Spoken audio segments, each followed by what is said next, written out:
Date plantations are gaining popularity in Cambodia, particularly in provinces like Banteay Mean Chea, Battambang, Kampong Thom, and Stung Treng.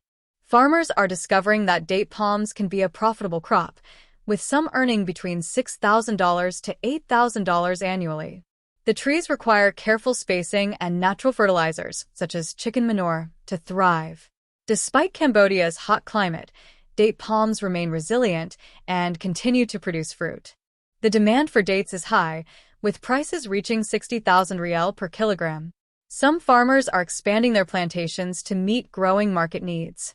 Additionally, international companies have shown interest in developing large-scale date farming in Cambodia, with plans to cultivate thousands of hectares over the next decade.